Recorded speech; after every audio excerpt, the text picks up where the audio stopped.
My name is Cora Langston. I'm 30 years old, and by the time my brother showed up at my front door with our parents behind him, I had already learned one brutal truth about success. The higher you climb, the faster certain people start calculating what they think you owe them. I opened the door expecting a delivery. Instead, I found accusation waiting on my doorstep. My brother didn't even bother easing into it. He stood there with that hungry, self-righteous look I remembered from childhood, the one he used whenever he wanted something he had no right to ask for, and told me I needed to pay raising fees, not help, not support, not a loan, compensation, as if my life had been an invoice collecting interest. My father stood rigid beside him, letting silence do the threatening. My mother looked wounded in that carefully arranged way some people do when they want pity before the fight even starts. I remember gripping the edge of the door so hard my knuckles hurt, because I realized in one sick, blinding instant that this wasn't a misunderstanding. They had discussed this, planned it, rehearsed it. They had come to my home to turn my success into their claim. I refused, and the air changed immediately. My father's face hardened. My brother stepped forward. My mother started talking about sacrifice. I didn't know yet how far they were willing to go, only that the next few days would rip open every lie my family had built itself on. Before I tell you what happened after I refused and tried to shut that door, tell me, what time is it for you right now? Where are you watching from? And what's the weather like there? I'm curious to see how far this story travels. The moment I said no, Garrett planted his hand against my door and shoved just enough to make the frame rattle. That tiny movement said more than anything else could have. This was not a family visit. This was pressure, theater, and intimidation wrapped together and delivered to my doorstep in broad daylight. I stepped back once, not out of fear, but out of calculation.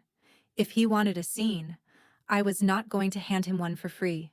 He began talking fast, piling words on top of words, insisting our parents had invested in me for decades, and that now that I was making real money, it was only fair for me to return that investment.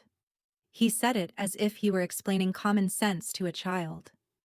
My mother joined in with that soft, injured tone that had controlled our house for years, saying parents give everything and children who become successful should know how to repay love through loyalty. My father took the harsher route, saying gratitude was no longer optional once I had the means to prove it. I stood there looking at the three of them and felt something inside me go cold. Not angry at first. Cold. Because underneath all their language about sacrifice and appreciation was a belief I had spent my entire life trying to outrun.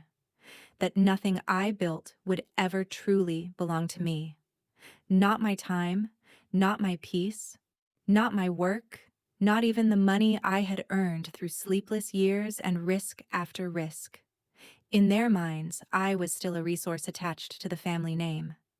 I told them clearly that I was not going to hand over money just because they had decided parenthood was a billable service.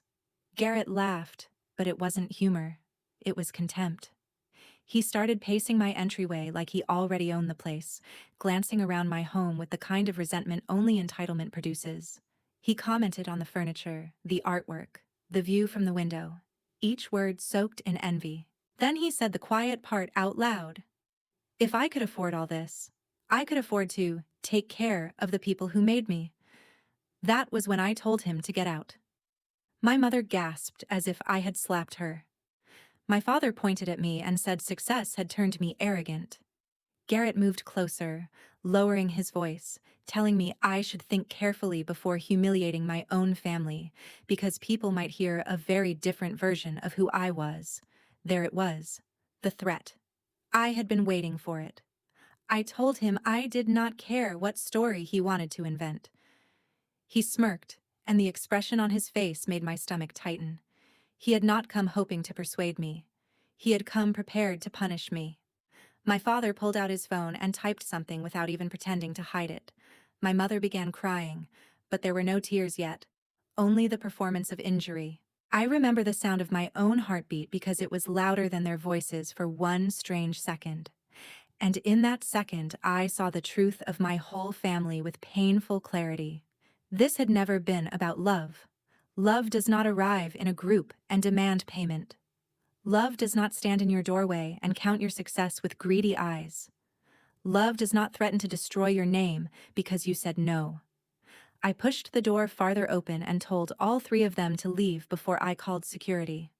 Garrett stared at me with open hatred now, not even trying to disguise it. My father muttered that I would regret this. My mother finally produced tears and whispered that one day I would understand everything they had done for me. I told her something I had never dared say before.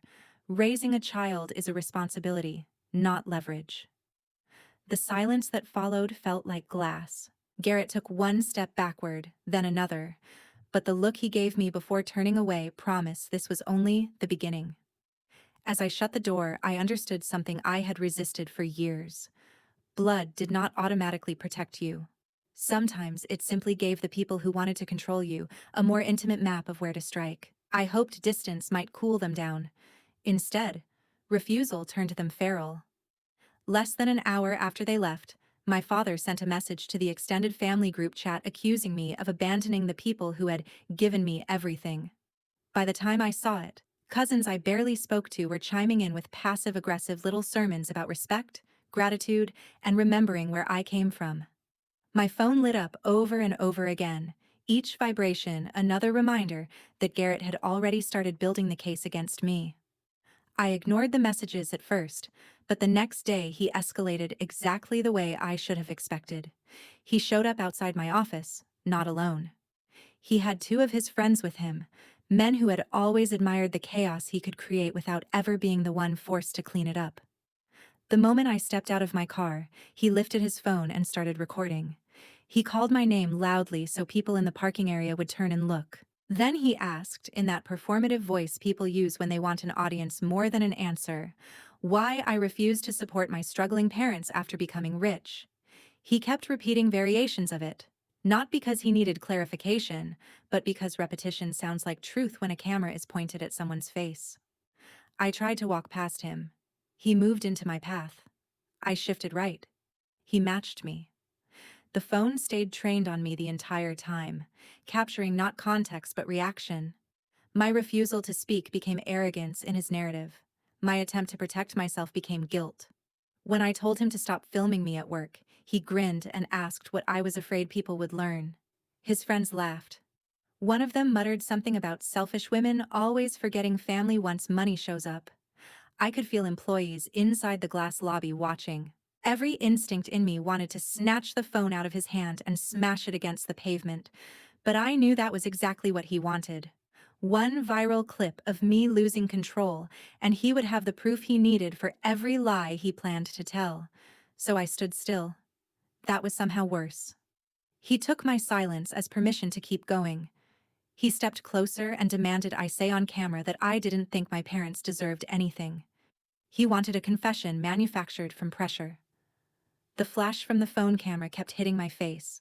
I could feel heat rising into my skin, not from shame, but from fury held too tightly. He started talking about my childhood, twisting details just enough to sound believable. He told the camera I had always been cold, ambitious, and ungrateful. He said I thought I was better than everyone. My father arrived midway through this circus, not to stop it, but to stand behind Garrett and lend the scene legitimacy. My mother came later, already crying. She looked straight at the phone before looking at me, and that told me exactly who the real audience was. Garrett wasn't just harassing me, he was staging a public execution of my character. I finally said, very clearly, that they needed to leave, or I would call the police. He swung the camera toward himself and told his viewers there it was, the threat successful people make when they no longer need the family that raised them. Then he posted the video before I had even made it through the lobby. By lunchtime, strangers were commenting on it. By afternoon, more family members were forwarding it around as if it were evidence rather than manipulation. By evening, he had posted a second video, this one recorded from outside my office building, framing me as a millionaire daughter who had abandoned her own parents. The language was crafted to inflame exactly the type of people who never ask what happened before the camera started rolling. And as if the public smear campaign wasn't enough, he began sending people after me in smaller, uglier ways. He encouraged distant relatives to call. He had friends message my business accounts. He showed up near my workplace twice more that week. Nothing violent enough for headlines. Just persistent enough to destabilize my life. It was harassment disguised as family concern, and it worked. My team noticed. Clients noticed. Even the receptionist downstairs looked at me with uncomfortable curiosity the second time Garrett started filming in the parking lot. That night, I called the only person in my family who had ever seen through the performance, my Aunt Diane Langston. I didn't have to explain much. She listened quietly, then said the sentence that still rings in my ears when I think about that week. "This is getting serious, Cora." And for the first time since the doorbell rang, I allowed myself to admit she was right. The damage spread faster than I could contain it. Garrett's videos kept circulating because outrage travels well, and nuance does not. He knew that. He had built the story for maximum emotional effect. Hard-working parents, greedy daughter, success gone to her head. It was simple, ugly, and easy to share. By the third day, people I had not spoken to in years were discussing my character as if they had front-row seats to my life. Social media comment sections filled with the usual lazy cruelty. Some called me heartless. Some called me a disgrace. Some insisted that no one becomes successful alone, and that I should be ashamed of forgetting the people who raised me. I learned quickly that strangers love morality tales, especially when the villain is a woman with money. At the office, I pretended to function normally, but the pressure was getting under my skin in ways I hated admitting. I stopped checking my phone unless I had to. I kept meetings shorter. I found myself scanning windows before leaving conference rooms, half expecting to see Garrett outside again with that camera in his hand. My employees were loyal, but loyalty does not erase discomfort. They could see something was wrong. A few offered gentle support. A few stayed carefully neutral. One former employee I had mentored, someone I had helped when she was barely making rent, publicly liked one of Garrett's posts about selfish daughters abandoning family. That one landed deeper than I expected. It wasn't just betrayal. It was the realization that once a narrative becomes fashionable, even people who owe you kindness may join the crowd just to stay on the safe side of public opinion. Still, humiliation has a limit. Eventually, it hardens into resolve. Mine did somewhere between the 15th unread message from a relative and the second time building security told me Garrett had been asking which floor my office occupied. I sat alone in the conference room late one evening, city lights reflecting against the glass wall, and opened one of his videos again. The view count had climbed into the millions. He looked triumphant in the thumbnail, righteous even. Beneath it were hundreds of comments demanding I be exposed, investigated, humbled. I watched 30 seconds, then closed the screen and laughed once under my breath.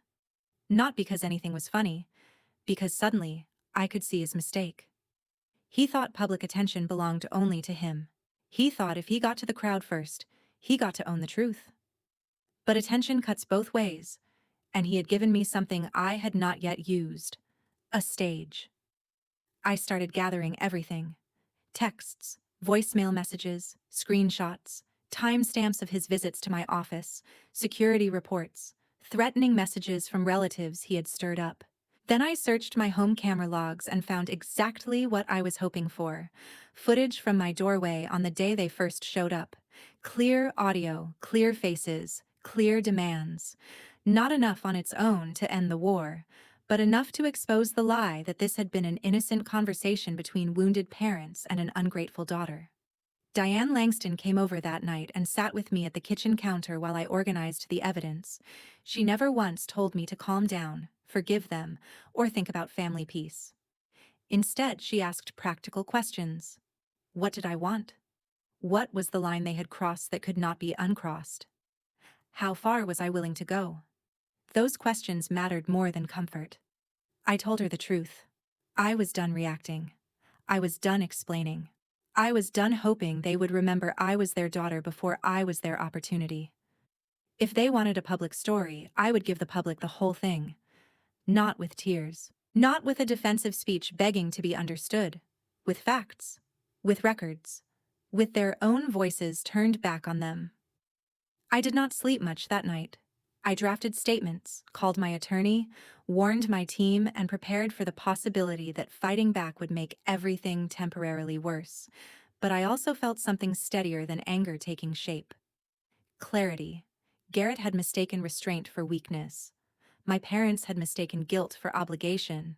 They all believed I would eventually cave because I had spent a lifetime trying to be reasonable with unreasonable people.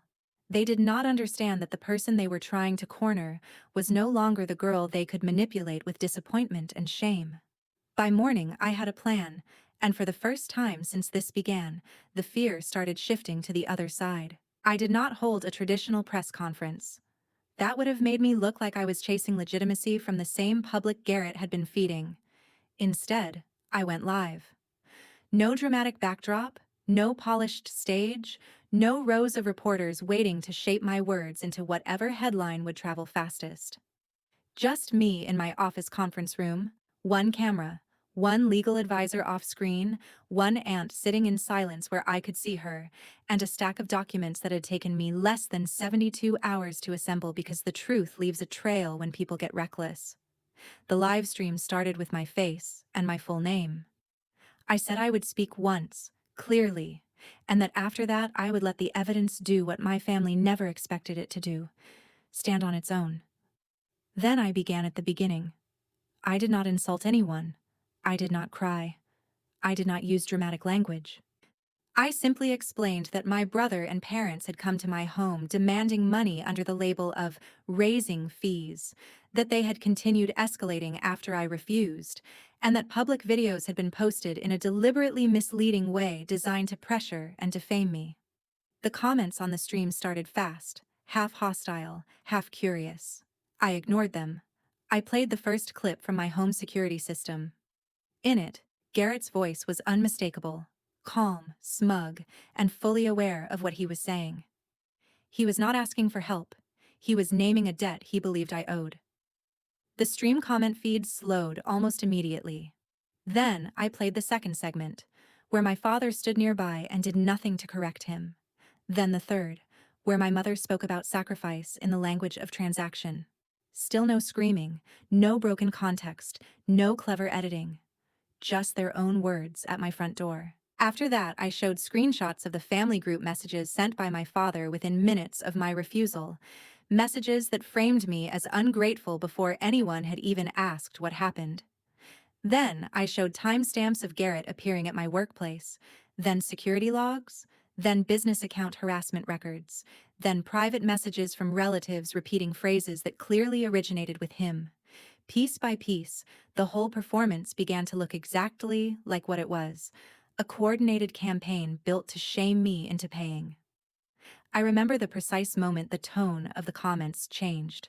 It was when I played audio from one of the calls Garrett had not realized I recorded. In it, he mocked the idea that I would ever go public because, in his words, I cared too much about my reputation to fight dirty. He laughed when he said all he had to do was make me look like a cold daughter, and strangers would finish the job for him. That laughter traveled through the speakers and into thousands of people listening in real time. It sounded crueler than even I remembered. My legal advisor then read a short statement clarifying that evidence of targeted harassment, reputational damage, and coercive conduct had been preserved, and that all future contact from the involved parties should be routed through counsel. I took over again after that, and said something I had needed to say for years, long before money was involved.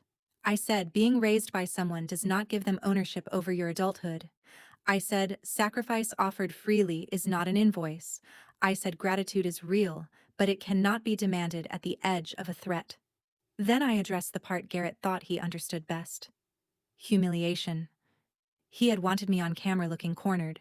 Instead, I looked directly into the lens and said I would not be blackmailed by blood, shamed by gossip, or publicly stripped down for refusing financial extortion dressed up as family loyalty. I did not need to call him evil. His own behavior had already done the work. Somewhere during the stream, reporters started requesting copies of the evidence. Legal commentary accounts began clipping the footage. Viewers who had shared Garrett's version started deleting their posts. Diane's phone kept buzzing on the table beside her. She looked at the screen once and nearly smiled. which for Diane Langston was equivalent to celebration. Garrett, of course, tried to respond. He posted twice while I was still live, first claiming the footage lacked context, then accusing me of editing the clips. That might have worked if I had only released fragments, but I hadn't. Full timestamps, continuous clips, corroborating records. He had built his attack on emotional momentum. I was dismantling it with structure. By the end of the live stream, the tide was no longer turning quietly, it was breaking in public. And that was when my mother made the decision that proved just how dangerous entitled people become when shame stops working. Instead of backing down, she filed a petition seeking a mental evaluation of me, claiming I was unstable, financially irrational, and no longer competent to manage my own affairs. Diane Langston read the filing and went still for a full 10 seconds before looking at me with a kind of cold disbelief I had only ever seen once before, at a funeral. Then she said very softly, "They just made the worst mistake of their lives." If Garrett's campaign had been about intimidation, my mother's petition was about control in its purest form. It was not enough that they wanted my money. Once public pressure failed, they wanted institutional power. They wanted a court to say I was unfit, irrational, unstable. They wanted language strong enough to stain everything I had built. It was an escalation so extreme that even a few relatives who had sided with them went quiet. But by then I was no longer shocked by anything they did. I was preparing. My attorney moved fast.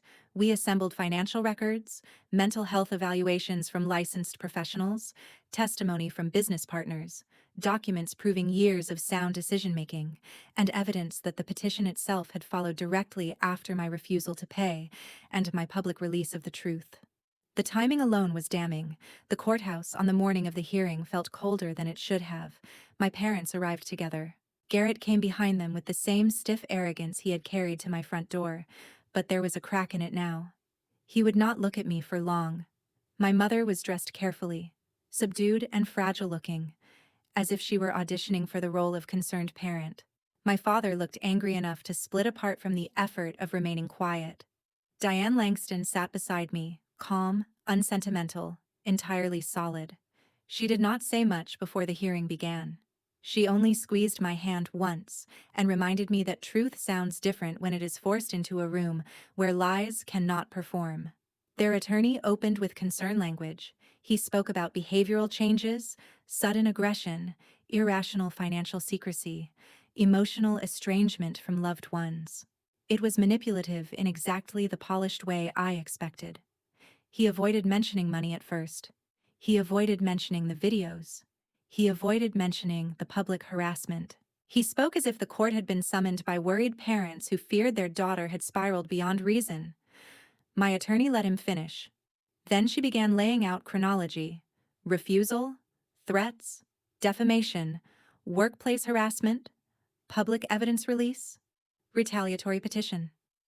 Each event was documented. Each escalation matched a failed attempt to pressure me. She showed the judge the family messages. She showed him the timestamps. She played excerpts from Garrett's calls.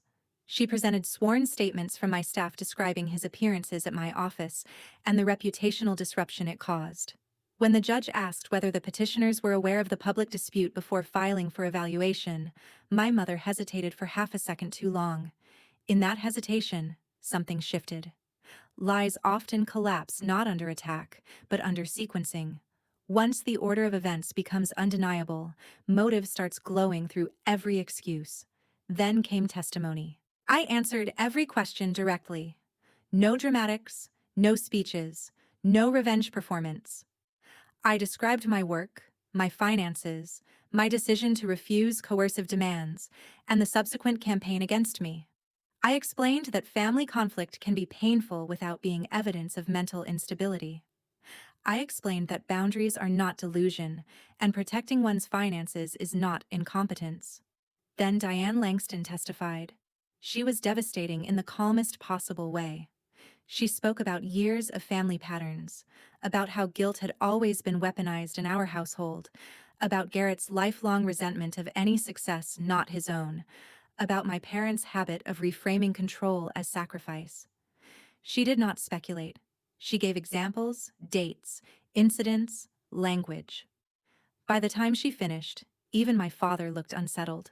But the turning point came when my attorney introduced the sealed packet I had been carrying since the night Diane warned me this was getting serious. It contained not only recordings and logs, but a forensic review of the online harassment linked back to accounts connected to Garrett and his friends, along with evidence that false claims about my competence had been circulated privately before the petition was filed.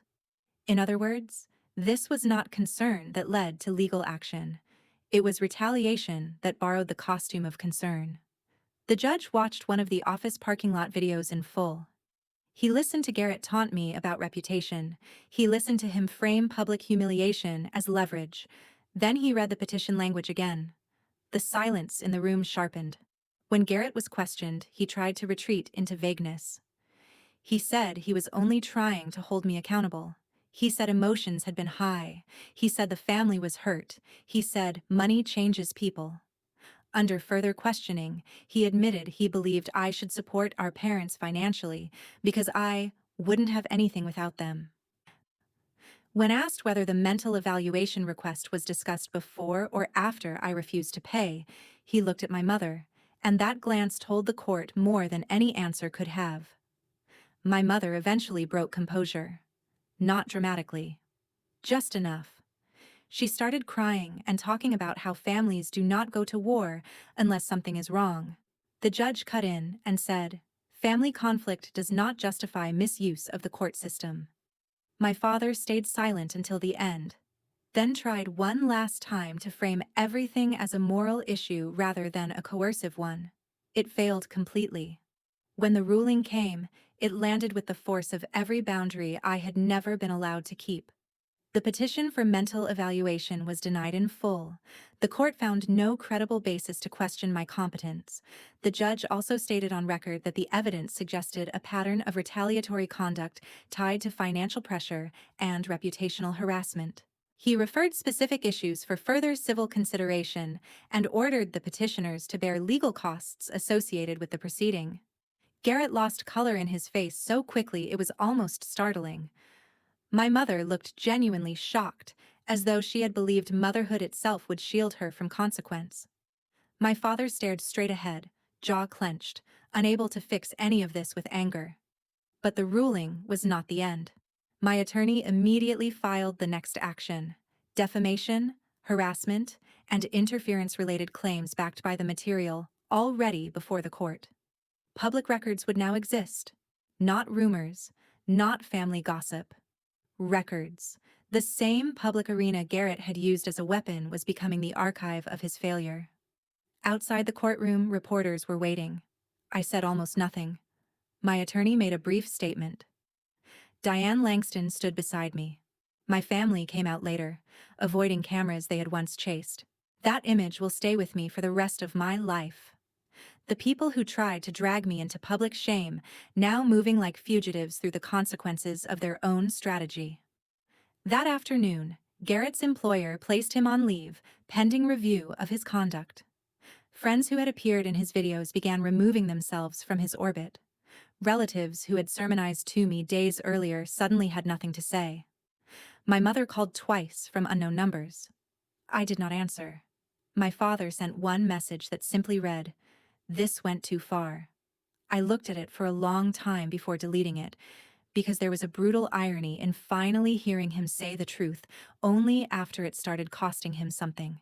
That night, after the hearing, after the statements, after the flood of new messages from people trying to reposition themselves on the right side of the story, I asked Diane Langston to come with me to my house. Not because I was afraid to be alone, but because I wanted one witness who had seen all of it from start to finish. The same front door where everything began stood quiet under the porch light. I remember staring at it and thinking how ordinary objects become sacred once they survive the moment meant to break you. Inside, the house looked exactly as it had before my family arrived demanding compensation, and that was almost the strangest part. Trauma changes people faster than it changes rooms. I went to the kitchen, pulled out the sealed envelope I had prepared days earlier, and set it on the counter. Diane asked what was in it, though I think she already knew. Copies of the court ruling. No contact instructions through counsel. Notice of pending civil claims. A formal statement regarding trespass, harassment, and future attempts to interfere with my work or reputation. Everything my family had mistaken for impossible, because I had spent too many years trying to solve private cruelty with patience. I left the envelope with building security the next morning with instructions to hand it over if any of them appeared again. In the days that followed, the consequences deepened. The court record was picked up by local media. Not sensationally, just clearly enough that anyone who had swallowed Garrett's original story now had to deal with a less flattering version. Man publicly pressures successful sister for money, participates in harassment campaign, family's retaliation petition rejected. His earlier videos stopped circulating as sympathy pieces and started reappearing as examples of manipulation. His friends disappeared almost instantly. People who love public humiliation rarely stick around once it becomes expensive. My father never apologized in a way that deserved the word. He sent messages about family, regret, misunderstanding, pride. All of them were really attempts to negotiate a softer landing for himself. My mother moved between outrage and self-pity, telling relatives she had only acted out of concern, as though concern files paperwork to strip a competent adult of control right after a money dispute. Garrett lashed out online one last time, claiming I had destroyed the family to protect wealth. That post lasted less than a day before his own lawyer likely told him to stop digging, and somewhere in the middle of that unraveling, something surprising happened. I felt grief. Not because I regretted fighting back. I didn't. I would make the same choices again. But there is grief in finally seeing a truth you can no longer bargain with. I had spent years believing that if I succeeded enough, loved carefully enough, explained clearly enough, maybe my family would eventually meet me in good faith. The week they demanded raising fees ended that illusion permanently. What I lost was not a healthy family. I had never really possessed that. What I lost was the fantasy that one still might appear if I kept sacrificing myself. There was freedom in that, but freedom often arrives carrying ash. A week later, I stood in my office looking out over downtown Denver while my team prepared for a product launch we had almost let this entire disaster derail. The city looked sharp and alive after rain.